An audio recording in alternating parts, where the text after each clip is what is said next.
Hello, chapter book friends. Today we are continuing a bear called Paddington. Chapter 7, Adventure at the Seaside. One morning, Mr. Brown tapped the barometer in the hall. "It looks as if it's going to be a nice day," he said. "How about a trip to the sea?" His remark was greeted with enthusiasm by the rest of the family, and in no time at all, the house was in an uproar. Mrs. Bird started to cut a huge pile of sandwiches, while Mr. Brown got the car ready. Jonathan and Judy searched for their bathing suits, and Paddington went up to his room to pack. An outing which involved Paddington was always rather a business, as he insisted on taking all his things with him. As time went by, he had acquired lots of things. As well as his suitcase, he now had a smart weekend grip with his initials PB inscribed on the side, and a paper carrier bag for the odds and ends. For the summer months, Mrs. Brown had bought him a sun hat. It was made of straw and very floppy. Paddington liked it, for by turning the brim up or down, he could make it different shapes, and it was really like having several hats in one. "When we get to Brightsea," said Mrs. Brown, "we'll buy you a bucket and a spade. Then you can make a sand castle." "And you can go to the pier," said Jonathan eagerly. "They've some super machines on the pier. You'd better bring plenty of coins." "And we can go swimming," added Judy. "You can swim, can't you?"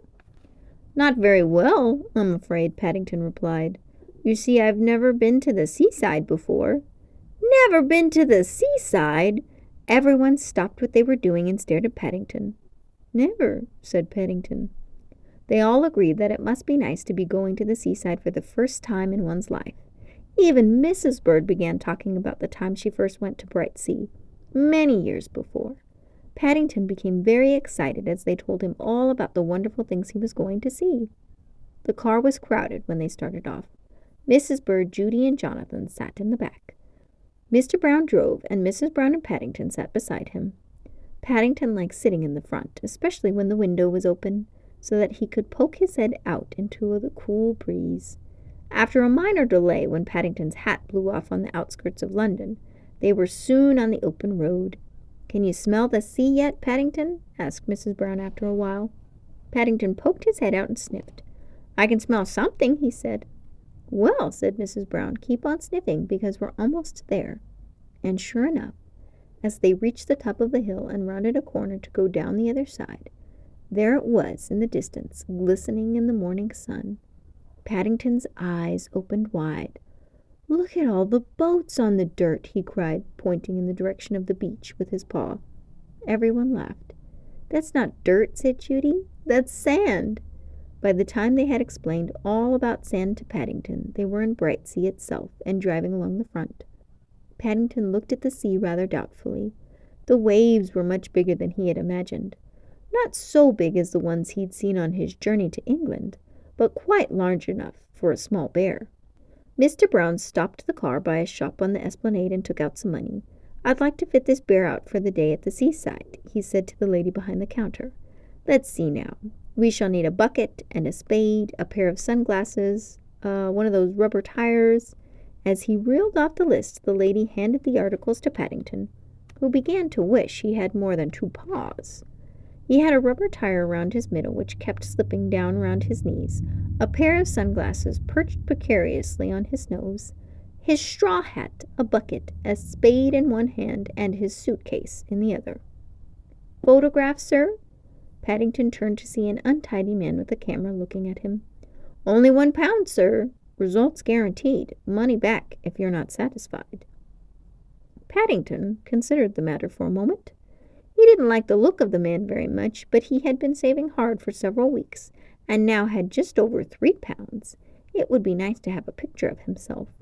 "Won't take a minute, sir," said the man, disappearing behind a black cloth at the back of the camera. "Just watch the birdie." Paddington looked around. There was no bird in sight as far as he could see. He went round behind the man and tapped him. The photographer, who appeared to be looking for something, jumped and then emerged from under his cloth. "How do you expect me to take your picture if you don't stand in front?"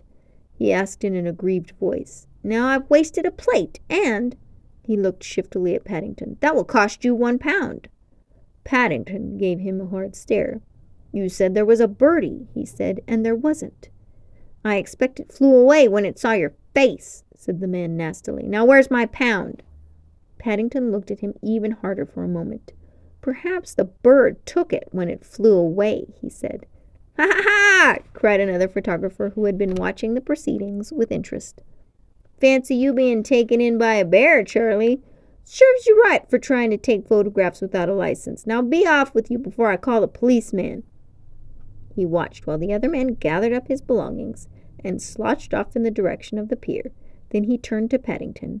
These people are a nuisance, he said, taking away the living from honest folk. You did quite right not to pay him any money, and if you'll allow me, I'd like to take a nice picture of you myself, as a reward. The Brown family exchanged glances. I don't know, said Mrs. Brown. Paddington always seems to fall on his feet. That's because he's a bear, said Mrs. Bird darkly. Bears always fall on their feet. She led the way onto the beach and carefully laid out a traveling rug on the sand behind a breakwater. This will be as good a spot as any, she said. Then we shall all know where to come back to, and no one will get lost. The tide's out, said Mr. Brown, so it will be nice and safe for bathing. He turned to Paddington. Are you going in, Paddington? He asked. Paddington looked at the sea. I might go for a paddle, he said. Well, hurry up, called Judy, and bring your bucket and spade. Then we can practice making sand castles. Gosh! Jonathan pointed to a notice pinned on the wall behind him. Look, there's a sand castle competition. Whizzo! First prize, 10 pounds for the biggest sand castle. Suppose we all join in and make one, said Judy.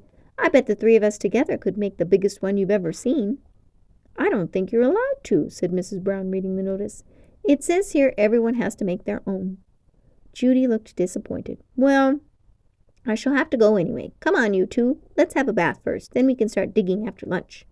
She raced down the sand, closely followed by Jonathan and Paddington. At least Jonathan followed, but Paddington got only a few yards before his lifebelt slipped down and he went headlong into the sand. Paddington, do give me your suitcase, called Mrs. Brown. You can't take it to the sea with you. It'll get wet and be ruined. Looking rather crestfallen, Paddington handed his things to Mrs. Brown for safekeeping, then ran down the beach after the others. Judy and Jonathan were already a long way out when he got there, so he contented himself with sitting on the water's edge for a while, letting the waves swirl around him as they came in. It was a nice feeling, a bit cold at first, but he soon got warm. He decided the seaside was a nice place to be.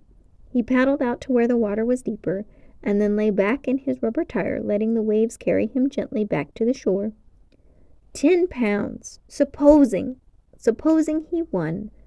10 whole pounds. He closed his eyes. In his mind he had a picture of a beautiful castle made of sand, like the one he'd seen in a picture book with battlements and towers and a moat. It was getting bigger and bigger, and everyone else on the beach had stopped to gather round and cheer. Several people said they had never seen such a big sand castle, and he woke with a start as he felt someone splashing water on him.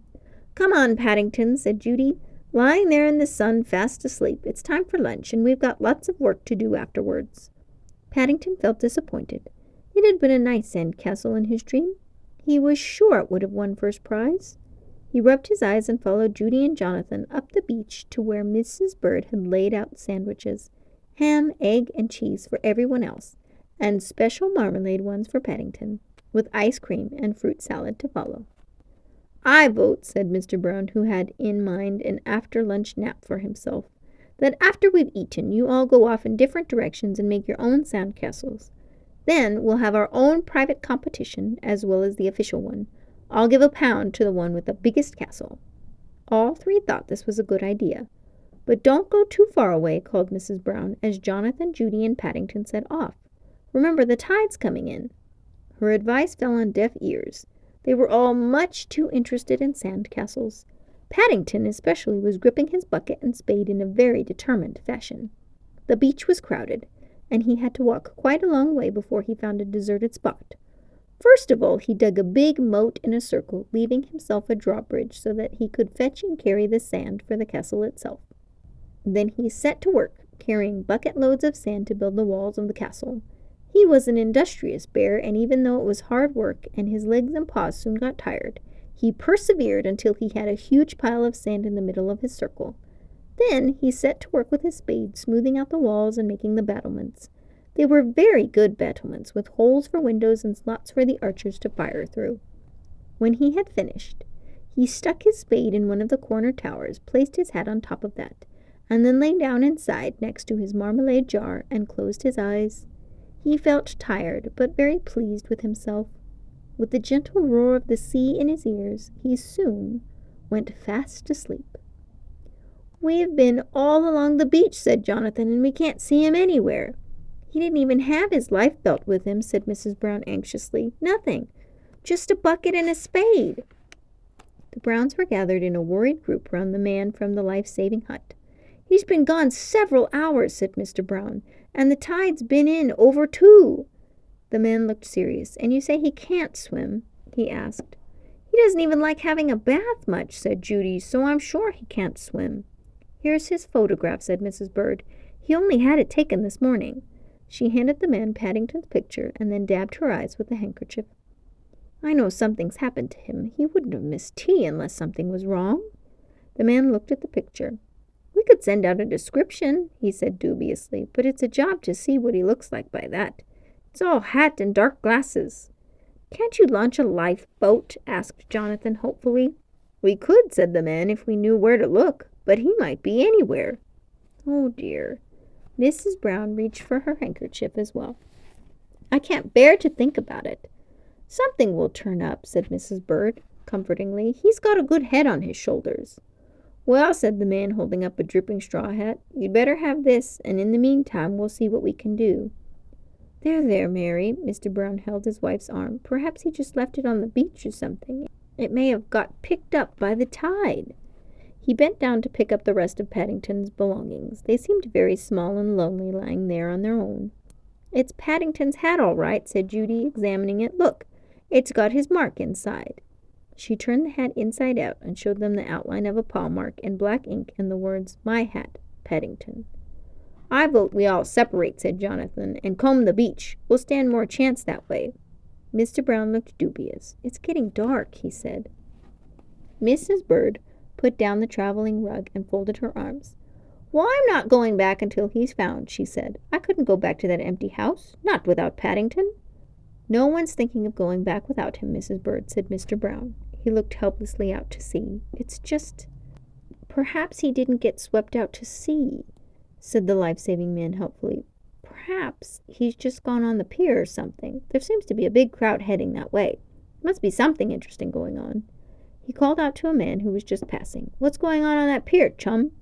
Without stopping, the man looked back over his shoulder and shouted, "Chap just crossed the Atlantic all by itself on a raft. 'Hundreds of days without food or water, so they say." He hurried on. The life-saving man looked disappointed.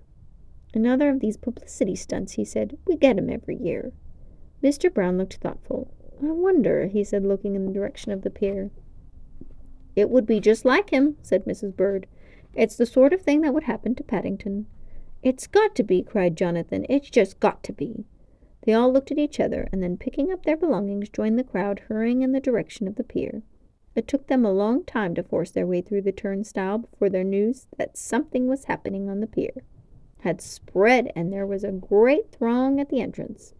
But eventually, after Mr. Brown had spoken to a policeman, a way was made for them, and they were escorted to the very end where the paddle steamers normally tied up. A strange sight met their eyes. Paddington, who had just been pulled out of the water by a fisherman, was sitting on his upturned bucket talking to some reporters. Several of them were taking photographs while the rest fired questions at him. "Have you come all the way from America?" asked one reporter. The Browns, hardly knowing whether to laugh or cry, waited eagerly for Paddington's reply. "Well, no," said Paddington truthfully after a moment's pause. "Not America, but I've come a long way." He waved a paw vaguely in the direction of the sea. "I got caught by the tide, you know." "And you sat in that bucket all the time?" asked another man, taking a picture. "That's right," replied Paddington, "and I used my spade as a paddle. It was lucky I had it with me." "Did you live on plankton?" queried another voice. Paddington looked puzzled. "No," he said, "marmalade." Mr. Brown pushed his way through the crowd. Paddington jumped up and looked rather guilty. "Now then," said Mr. Brown, taking his paw, "that's enough questions for today.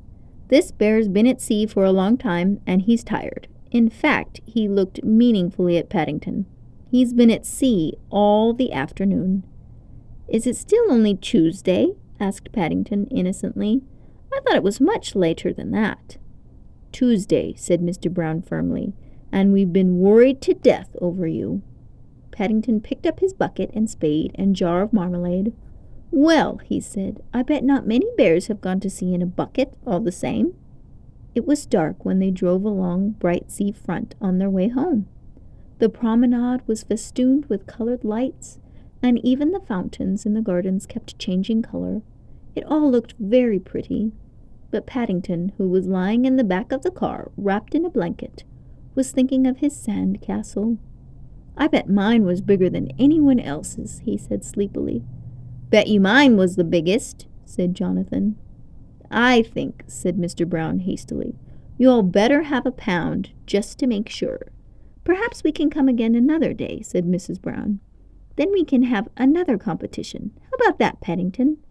There was no reply from the back of the car. Sand castles, paddling his bucket all across the harbor, and the sea air had proved too much for Paddington. He was fast asleep.